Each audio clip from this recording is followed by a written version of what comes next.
Hi everyone, I'm continuing on with my series of videos on the movies of 1973, the year I was born.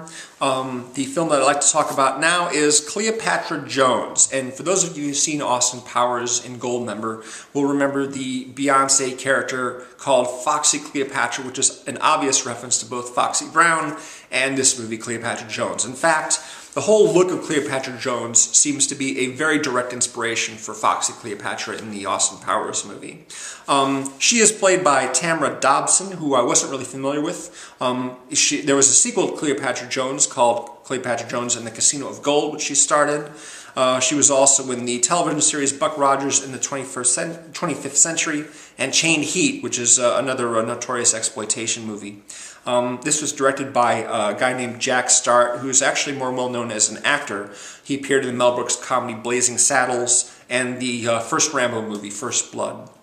So Cleopatra Jones basically is James Bond for the blaxploitation set. Or actually she's more like Austin Powers than anything else. Everyone knows her. Her identity really isn't a secret. She wears extremely flashy clothes and her hair is incredible, and she drives this souped up Corvette which actually has a tilting roof on it to allow her to get out without messing up her fro. She's got a wide network of people in New York who she hangs out with. Or is it Los Angeles? And I'm pretty sure it's New York. But she's tight with the mayor, and she's basically a special agent specifically appointed by the President of the United States. And then she's got a little President of the United States agent badge or something like that on it, which she flashes near the beginning of the movie. At the very first scene, she's overseas, and she is basically ordering an entire field of poppies to be burned because it's providing opium and other drug-related material to gangsters in America. So once that happens, the crime syndicate head named Mommy, who's played by Shelley Winters, declares war on Cleopatra Jones and all of her friends and family in New York and begins a campaign of terror against them, aided by the corrupt members of the police force. Shelley Winters, of course, had a long career. Some of her big films. She was actually in the Delta Force with Chuck Norris and Lee Marvin. But also Alfie, the original Alfie, with Michael Caine, Night at the Hunter. And she got Oscars for Diary of Anne Frank and Patch of Blue, and Oscar nominations for A Place in the Sun and, of course, The Poseidon Adventure.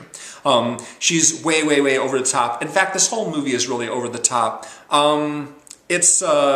Yeah, the whole sort of attitude about everybody is just like, you know, I'm the shizney, you know, nobody better mess with me, but of course everyone gets messed with at one point or another. As I was watching this, I was thinking, gee, if they ever remake this movie now, they have to get Melissa McCarthy to play Mommy. She would be absolutely perfect for that part. One of the actors that I immediately recognized was Antonio Fargas as Doodlebug. Doodlebug is another sort of gangster, head of a gangster organization. Of course, he's sort of in charge of all the black guys, whereas Shelley Winter is in charge of all the white gangsters. And he's very well known and recognizable. His character's name is Doodlebug. He's appeared on the television show Everybody Hates Chris. And he played Huggy Bear on the original Starsky and Hutch series. He had a small role in Firestarter, and he was in a couple of blaxploitation films, Foxy Brown, Across 110th Street, Shaft. You know, he's very recognizable. You'd know him right away if you saw him. Also, I recognize Esther Rolle from her work on Driving Miss Daisy and Rosewood. She plays Mrs. Johnson, and she has two sons who are martial arts enthusiasts, and they sort of aid Cleopatra in her campaign against Mommy and the other gangsters and corrupt cops in the city. This is a very over-the-top movie, very comical. I laughed a lot during this movie. I found a lot of it very funny, and I don't know if that was the intention, because again, it's the attitude, it's the costumes, the hair, the style of it, everything like that is very 70s and colorful and bright and loud and over the top. But I had a ball. I thought it was a lot of fun. Obviously not a movie to take seriously in the least. It's like Austin Powers before Austin Powers, really.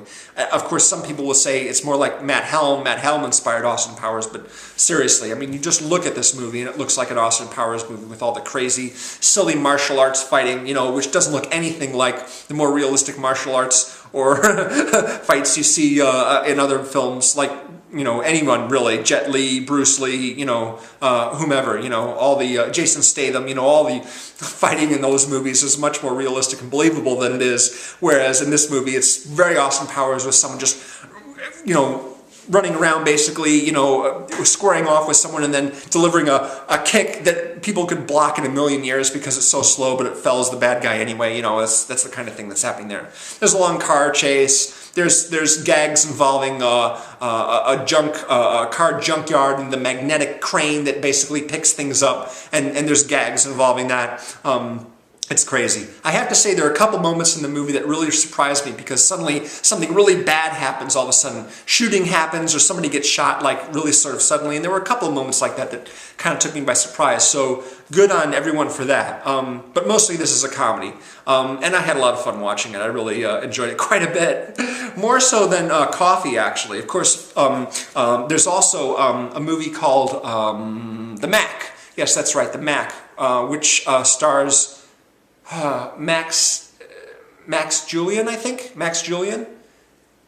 I'm just trying to remember the line from True Romance because they mentioned that movie. Max Julien, something, Richard Pryor. Yeah, I think Max Julien. He actually had something to do with this movie. He either wrote it, or he co-wrote it, or he co-produced it, one of those things. Anyway, The Mac is also a 1973 movie, so I might get around to watching that as well.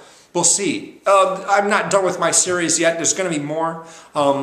As you know, as long as I can find discs from 1973, I'm going to keep going for a little while longer. So hope you enjoyed it. Hope you enjoyed the films, the videos I've been doing. Hope you'll tune in for more when I have them up. Thanks again for watching, and don't forget to please stop by my Facebook page. Appreciate it. Bye bye.